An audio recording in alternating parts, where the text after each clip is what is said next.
ये पार्ट शुरू होता है वहीं से। स्याही जैसे द्रव को देखकर लिन अचानक पीछे हटता है। उसकी आंखें फैल जाती हैं। लिन सोचता हुआ धीमी आवाज में, वो व्यक्ति जिसने मुझे इस दुनिया में लाने का साहस किया था। गहरी सांस लेता है। 3 वर्षों के लंबे सन्नाटे के बाद वो फिर लौट आया है। वो कुर्सी पर बैठता है। उसकी नजर उस स्याही पर टिकी है। लिन थोड़ी हंसी के साथ, मुझे अंदाजा लगाने दो, शायद अब वो पल आ गया है जब मुझे अपने किए की सजा चुकानी है। गंभीर हो जाता है। बताओ तुम मुझसे क्या चाहते हो? यादों में खोते हुए, क्योंकि उसने मेरी इच्छा पूरी की थी। शायद वो कोई दयालु जिन्न था या कुछ और, लेकिन अगर उसकी मांगें अपमानजनक हुई तो मैं उन्हें क्यों मानूं? अचानक वो फिर चौंकता है। काली स्याही फिर से शब्दों में बदलने लगती है। स्याही की आवाज गूंजती हुई, तुमने पहले ही कीमत चुका दी है, इसीलिए मैं जाग गया हूं। लिन हैरान होकर, क्या ये इसलिए हुआ क्योंकि मैंने वाइल्ड से कहा था कि वो मेरी किताब दूसरों को सुझाए?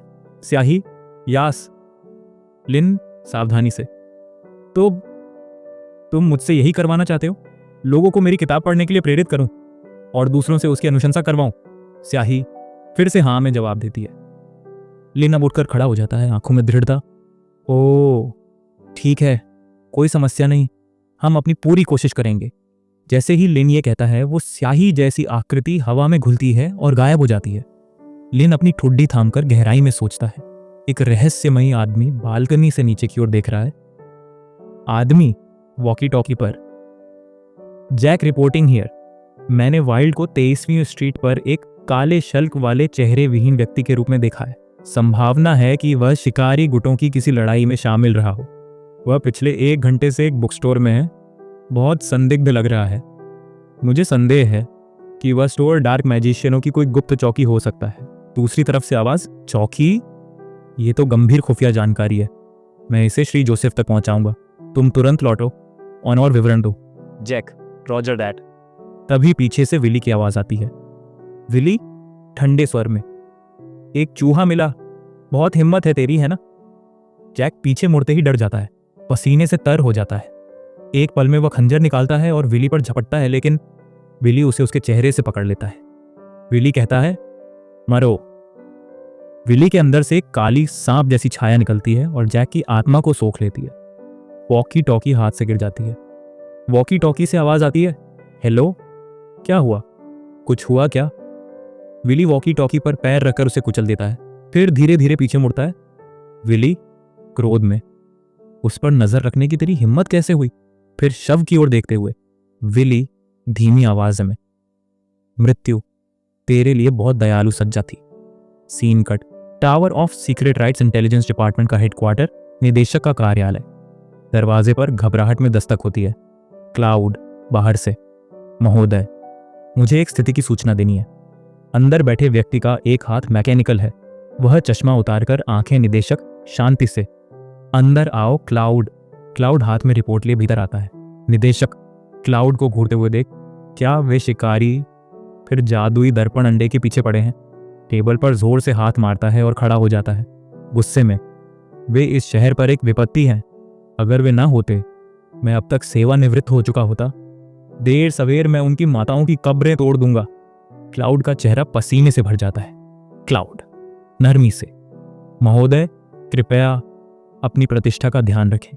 निदेशक मैकेनिकल हाथ की सेटिंग करते हुए, तुम इतने चिंतित क्यों हो और क्या तुमने दरवाजा बंद किया या नहीं? क्लाउड रिपोर्ट देते हुए, मुझे खेद है सर, एक नई स्थिति उत्पन्न हुई है। निदेशक माथा पकड़ता है थकते हुए, व्यंग्य से, कुछ नया? वाह, ताजगी आ गई। इन पागल कुत्तों से निपटना भी एक काम है। क्लाउड गंभीरता से, जासूस जो शिकारियों पर निगरानी रखता था। 23वीं स्ट्रीट पर उसकी हत्या कर दी गई। मरने से ठीक पहले उसने वाइल्ड के ठिकाने की जानकारी दी थी। निदेशक चौंक जाता है, उसकी आंखों में गहराई आ जाती है। दांत पीसते हुए, फ्रैंक वाइल्ड, काले शल्क वाले चेहरा विहीन आदमी, विनाशकारी डार्क विजर्ड। क्लाउड रिपोर्ट के पन्ने पलटते हुए, 2 साल पहले व्हाइट हिल्स की लड़ाई के बाद वह गायब हो गया था। हमने उस पर इनाम रखा था।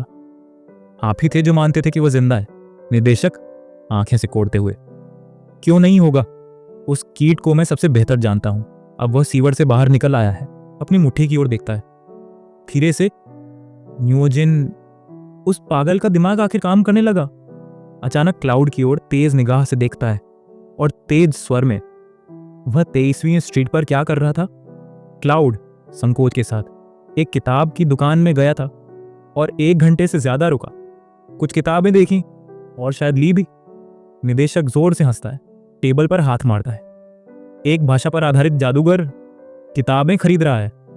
हास्यास्पद। जरूर उस दुकान में कुछ गड़बड़ है। Cloud store Ash Tree Chamber of Commerce के तहत रजिस्टर्ड है। 3 सालों से चल रही है। ग्राहक कम पर प्रतिष्ठा अच्छी। लिन के बारे में सोचते हुए धीरे से, मालिक विदेशी लगता है। हमें शुरू में लगा था कि ये डार्क विजार्ड्स की चौकी हो सकती है, लेकिन अब हम निश्चित नहीं है। निदेशक भौहें चढ़ाते हुए, किस बात पर अनिश्चित हो? क्लाउड चैम्बर ऑफ कॉमर्स ड्रुइड से जुड़ा है। वे अंधकारमय जादूगरों से नहीं जुड़ते। निदेशक गुस्से में मुट्ठी भींचता है। क्लाउड कांपता है। क्लाउड धीरे से, अगर हम जल्दबाजी करेंगे तो ड्रुइड्स टावर पर पलटवार कर सकते हैं। निदेशक दीवार में घूंसा मारता है और बड़बड़ाते हुए, कष्टप्रद शैल खाने वाले। क्लाउड मन ही मन, क्लाउड सोचते हुए, ड्रुइड्स सीप नहीं खाते। फिर उसे घूरते हुए, तुम अभी मुझसे मन में बात कर रहे थे, है ना? क्लाउड घबराते हुए, नहीं, बिल्कुल नहीं सर। निदेशक तेजी से क्लाउड के पास आता है, ऑरा फैलाता है। क्लाउड कांपता है, गरजते हुए, हमारा मिशन क्या है? क्लाउड हकलाते हुए, बुराई को मिटाना और शांति बनाए रखना। निदेशक भाषण में, सही, हम कभी अंधकार के साथ संधि नहीं करेंगे। गंभीर हो जाता है। वाइल्ड 1 घंटे उस दुकान में रहा। वो बस पढ़ रहा था, चाय पी रहा था। बकवास। और क्लाउड से, मेरे प्रिय प्रशिक्षु, क्या कोई दुष्ट जादूगर अपना समय किताबें पढ़ने में बिताएगा? गुस्से से चिल्लाता है, अगर तुम सोचते हो कि वो ऐसा करेगा, मुझे अपने स्टील के पंजे वाले जूते पहनने होंगे और तुम्हारी गांड पर लात मारनी होगी। क्लाउड धीरे से, लेकिन sir, Ash Tree Chamber of Commerce हमारी खुफिया विभाग 40% फंडिंग देता है। सन्नाटा छा जाता है। निदेशक का चेहरा बदल जाता है। धीरे से, ओह, एक लंबी सांस लेता है, कोट उठाता है सख्ती से, ठीक है, मैं खुद 23वीं स्ट्रीट जाऊंगा, मैं खुद देखूंगा क्या चल रहा है। क्लाउड झुकते हुए, जी सर। निदेशक बाहर निकलता है। सभी कर्मचारी उसे देख सलाम करते हैं। कर्मचारी, शुभ दोपहर सर। रेडिएंट नाइट, क्या आपने खाना खाया? निदेशक लिफ्ट में जाता है, पहला फ्लोर दबाता है। रिपोर्ट पढ़ते हुए धीरे से, लिन जी। हल्की मुस्कान। फिर अचानक उसकी आंखें चौड़ी हो जाती हैं। पसीना बहता है, माथा पकड़ता है, कांपते हुए। फिर से हेलुसिनेशंस। सामने देखता है एक तलवार लाल आभा में चमकती हुई। नैरेटर ड्रामेटिक टोन में, यह है जादुई तलवार कैंडेला का अभिशाप। सपने का सीन, अंधेरा, समुद्र की गहराई। नैरेटर धीमी गूंजती आवाज, वो डूब रहा है समुद्र की गहराई में, नीला अंधेरा। निर्देशक छटपटा रहा है, उसकी सांसें अटकने लगी हैं। निदेशक घबराहट में, नहीं, ये क्या हो रहा है? एक एक कर कई ऑक्टोपस टेंटिकल्स उसे जकड़ लेते हैं, खींचते हैं, और तभी एक रहस्यमयी लड़की उसकी तरफ आती है और उसके मुंह पर हाथ रख देती है। नीचे विशाल जल जीवों की परछाइयां। नारेटर, उसके नीचे गहराई में कुछ और भी है। डायरेक्टर की आंखें खुलती हैं। पसीने से लथपथ दीवार से टिककर खड़ा है, धीरे से बुदबुदाते हुए। मैं वापस लौट आया। सड़क किनारे बारिश हो रही है। रिपोर्ट को देखता है, गीले बालों से टपकते पानी को नजरअंदाज करते हुए। थककर, हाँ, लगता है आज उस किताब की दुकान पर नहीं जा पाऊंगा। धत्त तेरी की। बारिश के पानी को हथेली में रोकते हुए सोचता है मन में, कैंडेला की तलवार, पागलपन का एक अभिशाप। सिर्फ शुद्ध आत्मा ही इसे संभाल सकती है। और मैं तो अब बस एक बूढ़ा टूटा हुआ आदमी हूं। हाथ की तरफ देखता है, फिर मुट्ठी भींच लेता है गुस्से में। पवित्र ज्वाला के अपराजित शूरवीर, हा, खत्म हो गया सब। वो धीरे धीरे बारिश में गालियां बड़बड़ाते हुए चल देता है। Scene cut. टूटी हुई बिल्डिंग की खिड़की पर एक आदमी, आंखों में गुस्सा। ये है हेलिक्स, व्हाइट वुल्फ्स का लीडर। हेलिक्स खामोश, फिर दांत पीसते हुए, अरे बाप रे, उन्होंने बहुत गड़बड़ कर दी। मैंने उस युवती को कम आंका। वो कोई मामूली अफसर नहीं है, सेना में दूसरे नंबर पर है वो। अब देखना है कि तुम्हारे लोग कितनी दूर तक जाएंगे। Scene cut. जलती बिल्डिंग के सामने जिक्सू शांत खड़ी है, जलते मलबे के सामने। कुछ लोग उसकी ओर भागते हैं। अटैकर्स, गुस्से में, मर जा मॉन्स्टर। अचानक एक चेन उड़ती है, तेज धारदार, हवा में ही उन्हें काट गिराती है। जिक्सू की आंखें शांत हैं। पीछे मुड़ती है, उसका साथी खड़ा है। जिक्सू कड़क आवाज में, स्थिति क्या है मैक्स? मैक्स नीचे कूदते हुए, मैम कन्फर्म है, जादुई दर्पण अंडा अब हेलिक्स के पास है। वो पूरी तरह पागल हो चुका है, उसने शिकारियों का इस्तेमाल किया। जिक्सू, तो ये वही था। मैक्स गंभीर होकर, मैम अब लगता है हम हारने वाले हैं। हेलिक्स ने तीसरे कमांडर खाकी के साथ हाथ मिला लिया है। मुझे अफसोस है, इस बार का हमला बेकार गया। सीन, बारिश की आवाज, हल्की रोशनी, हवा में चिल्लाहटें, कदमों की आवाज पास आती है। एक लड़की कहे, हाथ में चेन सॉ जैसा हथियार, पीछे एक घायल बंदा घसीटती हुई आती है। कहे हल्की हंसी के साथ, हेलिक्स वाकई में ताकतवर है, फाइट वुल्व्स की पैनिक रैंक के सबसे करीब। और खाकी, वही शिकारी जिसने बाकी सबको ट्रेन किया है। इन दोनों ने तुम्हारे खिलाफ हाथ मिलाया, एक सोची समझी चाल में। जिक्सू उसकी ओर देखती है, मुस्कुराकर आंख मारती है। जिक्सू धीरे से, कई धन्यवाद। कई और जिक्सू दूर हटती हैं। जिक्सू पीछे हटती है, बाकी लड़ाई कई और अन्य करते हैं। कई एक बार मारते हुए, क्या तुमने मेरे साथ कपड़े नहीं बदले थे? हमने ज्यादातर दुश्मनों से मिलकर लड़ा था। अगर तुम मेरी मदद नहीं करती, मैं कभी बच नहीं पाती। जिक्सू धीरे से आंखें झुकाकर, मैं आज जिंदा हूं सिर्फ इसलिए क्योंकि तुमने मेरा साथ दिया। कहिए हल्की मुस्कान के साथ। मिस कई का इंटरनल मोनोलॉग, वह बेहद प्रभावशाली है। दूषित रक्त के दुष्प्रभावों के बावजूद उसने नियंत्रण बनाए रखा। यह किसी आम शिकारी के बस की बात नहीं, ये विनाश का एक शुद्ध रूप है। जैसे वो कोई, एक और आवाज आती है, हंसी के साथ रयान पीछे से, और सब गॉडेस। हेलिक्स और गिरोह शायद ताकतवर हों, लेकिन वे अब भी पैनिक स्टेट के करीब भर हैं। पर आप बॉस, आप तो असली पैनिक रैंक हंटर हैं। रयान, सफेद भेड़ियों का इंटेलिजेंस मास्टर, सामने आता है। रयान गंभीरता से, रूपांतरण के बाद फर्क नहीं पड़ता, हेलिक्स हो या खाकी, सब शिकार है। जिक्सू उसे देखती है, फिर धीरे से टैटू को देखती है। जिक्सू मन में सोचते हुए, इन पर वफादारी की छाप है, कम से कम इतना भरोसा है कि ये मुझे धोखा नहीं देंगे। उनके टैटू पर कैमरा, चमकता हुआ रून, मैक्स और कये की बॉडी पर भी वही टैटू। जिक्सू धीरे से, ये रून श्वेत जादूगर की देन है, ये हमें जादुई दर्पण अंडे के प्रभाव से बचाता है। तीनों सामने देख रहे हैं, सीन डार्क होता है, एक साइलेंट वॉर टोन। जिक्सू विप को पकड़ते हुए, हम सभी दूषित हैं, हम सभी ने जान जोखिम में डालकर शिकार किया, यह रास्ता हमने खुद चुना है, अब पीछे मुड़ने का कोई सवाल नहीं। मैक्स और कये एक साथ, समझ गए मिस, सावधान रहिए। रयाना चुप, बस एक तीखी नजर।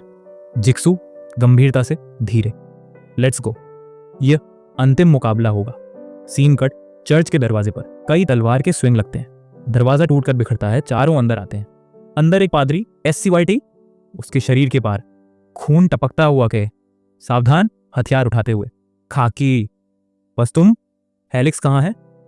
जिक्सू तेजी से आगे बढ़ती है, खाकी के कंधे पर हाथ रखती है। जिक्सू चिल्लाकर, कुछ गड़बड़ है, मुझे मत बताओ। खाकी ऊपर देख चिल्लाता है, शरीर कांपता है, रूपांतरण शुरू। जिक्सू, सिरिंज, जल्दी। मैक्स लाल सिरिंज आगे बढ़ाते हुए, ये रहा। जिक्सू खाकी के सीने में सिरिंज घुसा देती है, लेकिन देर हो चुकी है। जिक्सू गुस्से से कॉलर पकड़कर, हेलिक्स कहाँ है? क्या वो जादुई दर्पण अंडा ले गया? खाकी हंसते हुए टूटे स्वर में, उसकी महानता आएगी। एक धमाके से चारों ओर खून उड़ता है, खाकी का शरीर फटता है। जिक्सू बस वहीं जम जाती है, फिर दीवार में जोरदार मुक्का मारती है। मैक्स, मिस्टर हेवुड से मदद मांगे।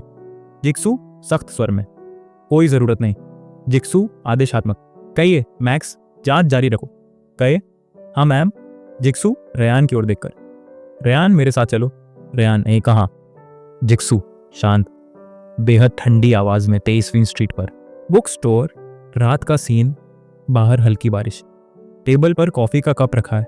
लिन किताब पढ़ रहा है, मन में सोचता है, एक और दिन बिना किसी ग्राहक के, कॉफी की एक चुस्की लेते हुए। ओल्ड वाइल्ड और मिस जी के बाद से कोई नहीं आया, 3 दिन हो गए। किस्मत शायद कहीं और घूम रही है। हल्के से मुस्कुराता है। उस अश्वेत महिला को धन्यवाद देना चाहता हूं जिसने अहिंसक संचार ली थी। आशा है वो उसके लिए फायदेमंद रही होगी। बदमाशी डरावनी होती है। लिन खिड़की के पार देखता है। बारिश की बूंदें टपक रही हैं, आह भरते हुए। लगता नहीं इस मौसम में कोई आएगा। शायद मुझे अपनी खुद की लिखी किताबों का प्रचार करना चाहिए। संयत स्वर में, मिस जी के साथ जो हुआ वैसा कुछ दोबारा ना हो। तभी दरवाजे की घंटी बजती है। जिक्सू दाखिल होती है। दरवाजा बंद करती है। एक क्षण को चुप्पी छा जाती है। लिन ... लिन आश्चर्यचकित मुस्कुराते हुए, अरे क्या ये मिस जी नहीं है? स्वागत है। मन में सोचता है, ओह शैतान की बात करो, वह लौट आई। क्या ये संकेत है कि कारोबार अब सुधरने लगेगा? खड़ा होता है गर्मजोशी से। मैंने नहीं सोचा था कि तुम इतनी जल्दी फिर आओगी। आमतौर पर कोई ग्राहक इतनी जल्दी वापस नहीं आता। जिक्सू नजरें झुकाते हुए मन में सोचती है, शायद मैं मिस्टर लिन के लिए एक असफल ग्राहक हूं। हल्के स्वर में, मुझे और सहायता की आवश्यकता है। जिक्सू की नजर किताबों के पास खड़े गार्गोयल पर जाती है। वह स्तब्ध रह जाती है। मन में सोचती है, क्या वह गार्गोयल है? वह हिला नहीं, लेकिन एक अजीब भयावह ऊर्जा छोड़ रहा है। क्या वह मुझे सांत्वना देने की कोशिश कर रहा है? लिन उसे गौर से देखता है। वह गार्गोयल की ओर देख रही है। जिक्सू धीरे से, मुझे खेद है कि मैंने आपको निराश किया। तभी दरवाजा जोर से खुलता है। रेयान अंदर आता है। रेयान जल्दी में। बॉस, क्या आप मुझे यहीं ले जा रही हैं? लिन की ओर देखकर सोचता है, एक साधारण बुक स्टोर और एक सामान्य आदमी। लिन जिक्सू से, ये कौन है? जिक्सू शांत स्वर में, वह मेरा अधीनस्थ है, पूरी तरह वफादार है, चिंता न करे। लिन मन में सोचता है चाय डालते हुए, बेचारी लड़की, उस आदमी ने उसे भीतर तक तोड़ दिया। अब उसे दूसरों को वफादार साबित करना पड़ता है। सहसा चौंकते हुए, अगर उसने मेरी सलाह मानी थी तो क्या वह अब ज्यादा आत्मविश्वासी नहीं होनी चाहिए थी? सीधा उसकी ओर देखते हुए, तुम हार गई जिक्सू, नजरें नीची करते हुए। हाँ, मैं असफल रही। वह भाग गया। मैंने उसे खोजने की कोशिश की, लेकिन कोई सुराग नहीं मिला। मैंने 2 दिन तक उससे लड़ाई की। आपका मार्गदर्शन मुझे शक्ति देता रहा और आखिर में मैं उसके बेस को नष्ट कर पाई। लेकिन वह शुरू से भागने की तैयारी कर रहा था। मुझे लगता है मैंने उसे कम आंका। क्षमा करें श्रीमान लिन, मैं लापरवाह थी। लिन हंसता है, एक हल्का सांत्वनादायक हंसी से। अरे नहीं, कोई बात नहीं, ये तुम्हारी गलती नहीं थी। कॉफी की चुस्की लेते हुए मन में सोचता है, द वह रोमांस को युद्ध की तरह क्यों बता रही है? लिन के दिमाग में एक इमेज चलती है, प्यार, पैसा, जंग, ब्रेकअप के बाद लड़ने और मरने की बातें। लिन मन में, प्यार शायद एक युद्ध ही तो है, या हो सकता है यह महिला सिर्फ बिजनेस की भाषा में सोचती है। मुस्कुराते हुए, तो ऐसा है, अब समझ गया। जिक्सू थोड़ी आशा के साथ, क्या मेरे लिए आपके पास कोई सलाह है? कट्टू बाहर की गली में, रेयान फोन पर बात कर रहा है। फोन से आवाज आती है, क्या कहा आपने? वाइल्ड, वह काले शल्क वाला चेहरा विहीन आदमी न्यूजिन में है। रेयान, क्या आप मेरी जानकारी पर संदेह कर रहे हैं? फोन से आवाज आती है, नहीं बिल्कुल नहीं, आप अद्भुत हैं मिस्टर रेयान, आपने वो कर दिखाया जो हम नहीं कर सके। रेयान हंसते हुए, ठीक है, मेरे ऐस को चूमना बंद करो और अगर और जानकारी चाहिए तो मेरे मुखबिर से पूछो। फोन से आवाज, इस बार का लक्ष्य हम, वह तो एक भोली बच्ची है, वफादारी पर विश्वास करती है, लेकिन तभी कय प्रकट होती है। कय गंभीर लहजे में, तुम वही हो, चूहे मिस जी तुम्हें ढूंढ रही हैं, तैयार हो जाओ, अब तुम उसके सेवक हो, कोई आवारा जानवर नहीं। रेयान हंसते हुए, टोपी सीधी करते हुए, माफ कीजिएगा, मैं आ रहा हूं। मन में सोचता है, अगर मैं उस परिवर्तन को नियंत्रित करना सीख गया तो शिकारी शिकार बन जाएंगे। मन में, मुझे निराश मत करो मिस। कट्टू बुक स्टोर, जिक्सू लिन से मार्गदर्शन मांगती है। जिक्सू, कृपया मुझे मार्गदर्शन दीजिए। लिन शांत और स्थिर स्वर में, आप जिससे डरते हैं वह खुद डर है, थोड़ा इंतजार करें और अच्छी खबर खुद आपके पास आएगी। रेयान स्तब्ध, उसे घूरता है मन में, बस यही झूठ, अस्पष्ट शब्द, एक धोखेबाज की भाषा, ये आदमी झूठा है। लिन माफ कीजिए, एक क्षण रुकिए, 5 मिनट में आता हूं। मन में सोचता है, ओ बकवास, ज्यादा चाय पी ली थी। लिन चला जाता है। रेयान तुरंत जिक्सू से भिड़ता है। रेयान गुस्से में, बॉस आप क्या कर रही हैं? जिक्सू भड़कते हुए, क्या तुम्हें तमीज नहीं है? मैं तुम्हें यहां इसलिए लाई क्योंकि तुम्हारी जानकारी काम आ सकती है। रेयान गुस्से में फुसफुसाते हुए, वह झूठा है, मैं उसे पहचानता हूं, तुम उसके जाल में फंस रही हो। जिक्सू तलवार उसकी गर्दन पर रखती है, चुप रहो, अगर तुम उपयोगी ना होते तो मैं अभी तुम्हें खत्म कर देती। रेयान कोट की बाजू से छिपा जहरीला तीर निकालता है। मन में सोचता है, जब वह वापस आएगा मैं तुम्हें सबूत दूंगा। तभी गारगोयल की परछाई उन पर पड़ती है। गारगोयल रेयान पर हमला करता है। नुकीले नाखून, जीभ रेयान को जकड़ लेता है और निगल जाता है। जिक्सू स्तब्ध, तलवार हाथ में, वह हिल नहीं पाती। गारगोयल रक्त चाटता है, फिर धीरे धीरे एक मूर्ति में बदल जाता है। पीछे से लीन की आवाज आती है। लीन सीढ़ियों से उतरते हुए, इंतजार कराने के लिए क्षमा करें, आपका अधीनस्थ कहां है? जिक्सू पसीने में पीछे देखते हुए, वह थोड़ा जल्दी में था,